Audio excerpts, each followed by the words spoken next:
अभी recently prime minister Modi ने जो अपील्स की थी, जैसे फ्यूल का अननेसेसरी यूज़ कम करो, गोल्ड बाइंग अवॉइड करो, अननेसेसरी फॉरेन स्पेंडिंग कम करो।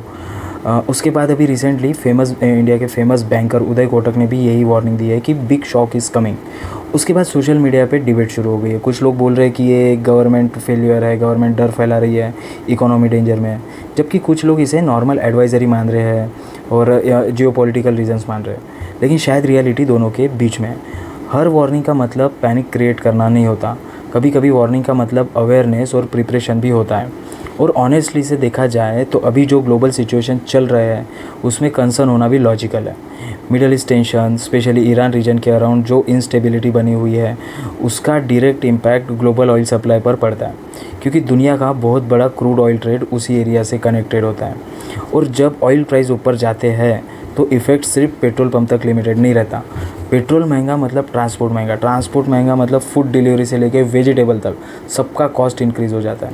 फ़्लाइट्स महंगी हो जाती है, फैक्ट्रीज़ का प्रोडक्शन हाई हो जाता है, फार्मिंग एक्सपेंसिव, और इवेंचुअली आम आदमी की डेली लाइफ भी महंगी हो जाती है।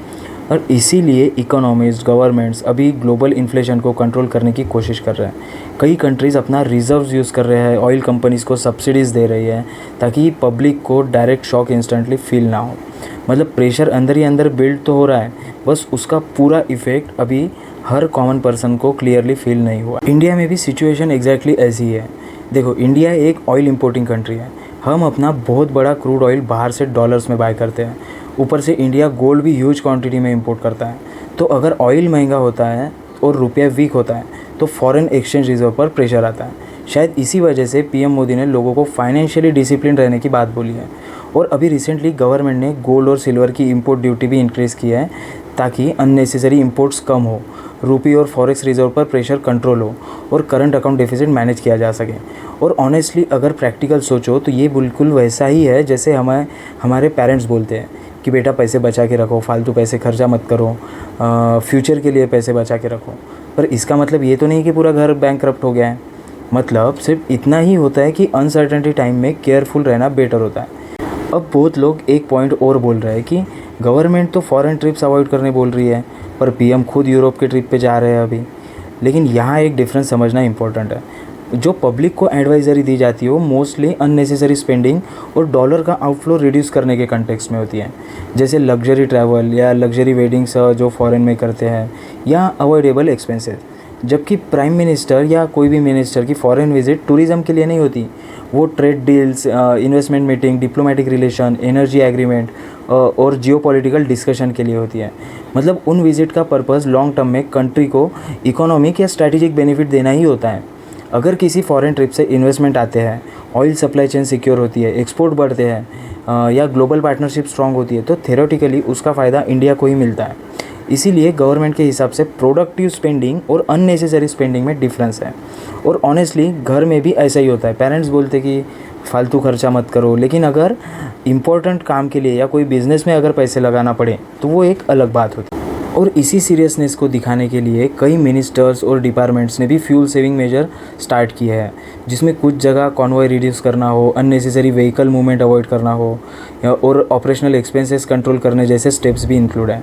मतलब मैसेज सिर्फ पब्लिक के लिए नहीं दिए जा रहा है, सिम्बॉलिकली गवर्नमेंट लेवल पे भी कॉस्ट कटिंग और कंजर्वेशन की बात हो रही है।